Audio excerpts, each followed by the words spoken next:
The time is now for Angelo State softball, but not baseball.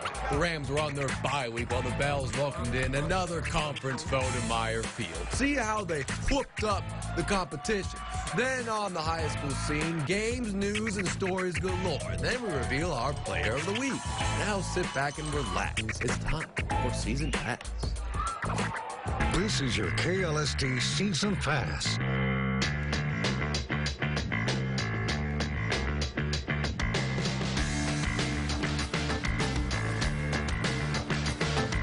Here's your host, Andrew Nepson. To say that every game counts from here on out for Angelo State softball would be a gross understatement. Before conference play this weekend, they were in a deadlock with two other teams on top of the conference standings. Luckily for them, though, the opponent coming in this week hasn't pulled off a win against the Blue and Gold since 2013.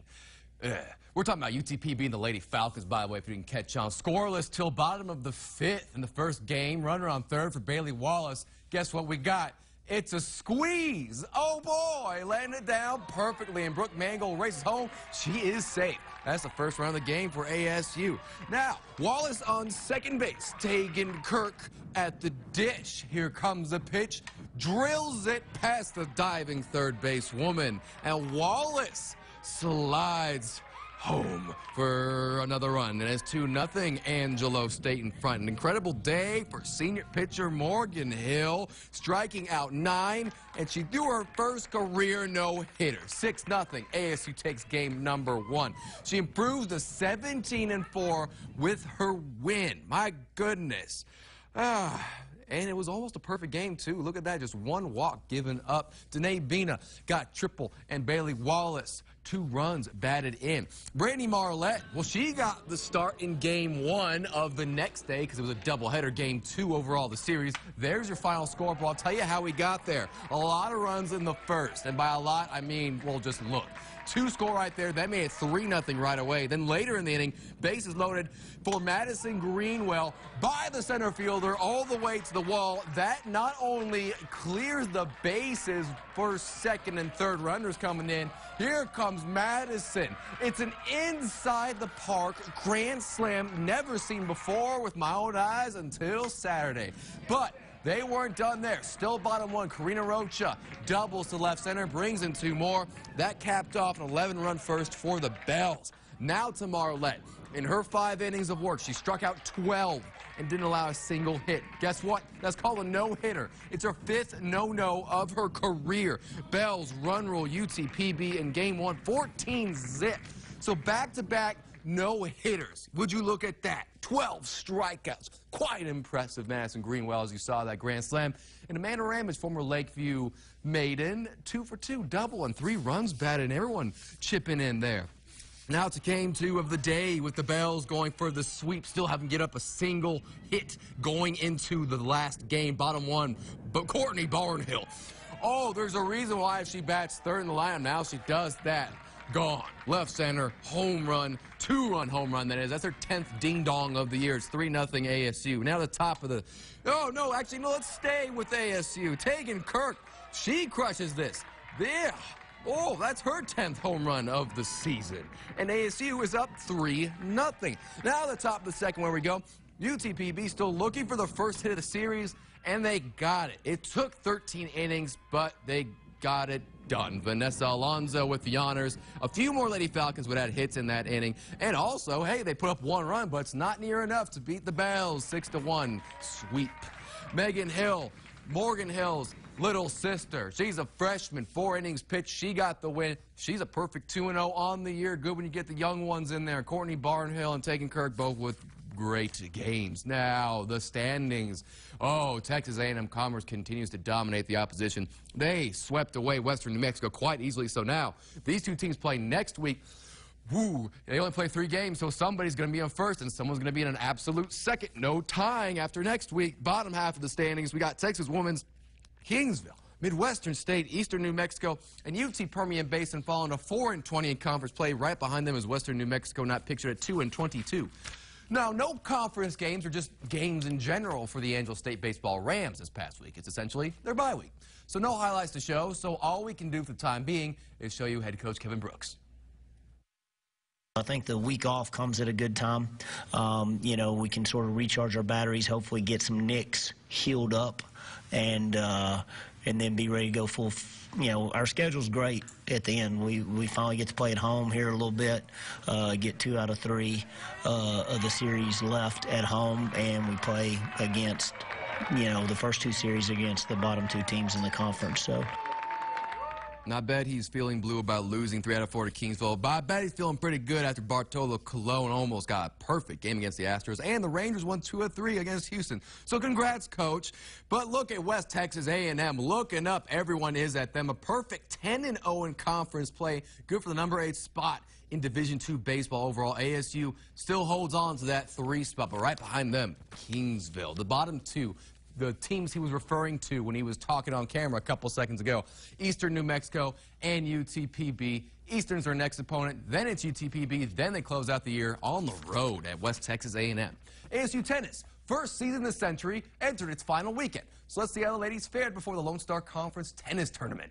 Bell started off with a 7-2 win against Southern Nazarene to notch their 15th win of the year. Then they faced the number 8 team in the country. Central Oklahoma swept the Bells in doubles and pretty much, well, as you see, for the whole meet, 5-0. Bells lose the finale to fall to 15-8, but none were conference games. So they stay at 3-3, which, as you see, is good for 5th right now. You got a 3-way tie for 2nd, but 2 tiebreakers. That is how it falls along the top 5. Then the bottom 2 teams, because there are 7 teams in women's tennis, just like baseball. UTPB and Western New Mexico.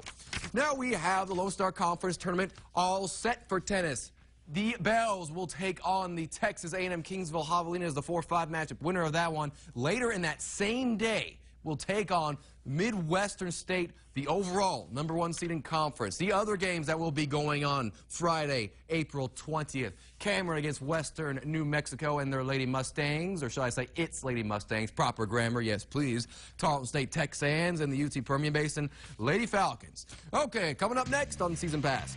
Sports Director Jonathan Thomas tells us the story of an Erie County athlete's return from a major and gruesome injury. There's probably some pretty big names here checking out these half-price floats. Oh, look, here are those 2 guys. What are they famous for? I think for eating here all the time. Are we good at eating here or what? Oh, yeah. Yeah, come on. For a limited time, get real ice cream slushes, shakes, and floats half price after 8 p.m. Hey, Dad. Something's up with the Mustang. It won't go over 65. Oh, really? How do you become America's best-selling brand? Mom, something's up with the Fusion. The stereo won't go very loud. Really? Dad, when I'm in the Escape, all my calls go straight to voicemail. Really? With My Key, you let parents stay in control even when they're not there. That's Ford, America's best-selling brand. Now drive a 2018 Ford Mustang with $2,500 cash back for a limited time at your best in Texas Ford dealer. Come experience the 2018 Parade of Homes. 2 weekends, 24 homes, and endless inspiration. April 21st and 22nd and April 28th and 29th. This event will showcase the talents and innovative ideas of our local home builders. Tickets are available now at the Home Builders Association, ERA Newland & Company, Budget Blinds, Sonora Bank, PK Kelly Insurance, Enertel, or buy tickets online at SanAngeloParadeOfHomes.com or at the parade. The 2018 Parade of Homes is presented by ERA Newland & Company and will benefit House of Faith. So what's the deal with the home makeover sale? It's simple. You save $100 on every $1,000 you spend anywhere store-wide. Ooh. What if I buy a sofa for $5.99, a dining table for $4.99, a bed for $4.49, and a mattress for $4.99? You'd save $200. Sweet. The more you buy, the more you save during the final days of the home makeover sale. Plus, get up to 18 months no interest. It's only at Furniture Row, home of Denver Mattress, your Tempur-Pedic elite retailer. These half-price cheeseburgers are the only good thing about tax day. Right. What are you doing, by the way? I'm organizing my receipts. Okay, these are all just Sonic receipts, and I pay for everything. So we're filing jointly? Hurry in for juicy half-price cheeseburgers on tax day, Tuesday, April 17th.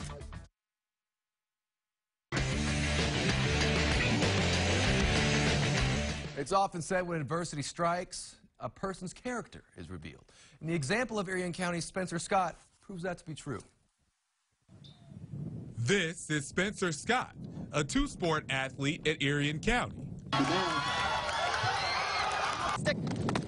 This past fall, Scott was well on his way to a big season on the gridiron. Gaining over 2,000 all-purpose yards was a possibility for the star senior until the first night of district play. I tore my ACL, my MCL, and my meniscus, and they said it's about as bad as it could have gone. Not only did the injury ruin his senior season on the field, it put the rest of his athletic career in jeopardy, including the chance for him to get back on the track. You kind of don't know until you go through it. I was like really skeptical going in because I didn't know if I'd be able, or they'd work me hard enough for me to be back in enough time. I had serious doubts about it. I didn't think he would make it back by district. However, with the help of a strong support system and knowledgeable medical personnel, after 5 months, 1 month earlier than expected, Scott reached the light at the end of the tunnel. Spencer, I mean, he did phenomenal working with our therapists and our athletic trainers. I mean, he was in here, he was dedicated with it, and he got his work done and recovered quickly. Nobody really did believe that I could, but instead of just telling a story to myself, I could have paper proof and say I did it. Now, Scott is doing his part to instill his relentless drive into others. As an athlete, you can't think pessimistically, because if you think pessimistically, it's not going to happen for you, even in games, even when you're healthy. Beyond talent, it's Spencer Scott's positivity that will keep him on track to success for years to come. Kid is wise beyond his years. Major news down south now. A year after the school board of Cristobal voted to revive baseball and softball at their school, the project got a major boost. 2 anonymous donors donated a combined $150,000. Although they have not entered UIL competition, Cristobal has the teams. They just need a place to play, which is where the donations come into play. To see progress in an area that I know that was so important to the community, I was really genuinely excited for those people that have worked so hard to get this moving forward. Cristobal wanted baseball and softball. The school wanted to do it for the community. The community wanted it. And so this was the way that we could all meet together and do our part. And so as a school, what we're trying to do is get baseball and softball off and running and getting coaches in places and players develop. And as a community, they're trying to get us a place to play. Speaking of baseball, let's look at a high school game. Central and Waco Midway at Nathan Donsky Field. Bottom 4, 2 outs. That's called a buck. And Central gets a 3-2 lead. Now top 5 tied 3-3. Midway's Will Rigney slaps one by the shortstop. That drives in not 1, but 2 runs. And Central's now down 5-3 in a crucial district game. Top 6 we go. 6-3 Midway and kiss it goodbye. Cooper Kornblum 2-run home run over the left field fence. 8-3 Midway, and Central falls 11-4. 2 years ago, it was former Texas offensive coordinator Sterling Gilbert and several others that found their way into Lakeview sports lore. This year's version included, well, let's just say many more of the Lakeview Athletic Hall of Fame. Overall, 3 teams and 7 individuals were officially inducted into the LV Athletic Hall of Fame inside of the lovely Herschel Duckworth Auditorium. Most noteworthy of the squads that got in, the boys basketball team from 1947, who pulled off one of the more remarkable comebacks in Lakeview basketball history. In a playoff game, they found themselves trailing Throckmorton 20-3 in the second quarter. They came back to win, 36-28. Individuals include football and basketball coach Keith Long and football player C.L.A. Vance. Continuing on with the individuals, plenty of football players and women's b-ball, volleyball, and track star Lori Holster-Cole. But the name you'll probably recognize the most, former SAISD athletic director Jim Slaughter.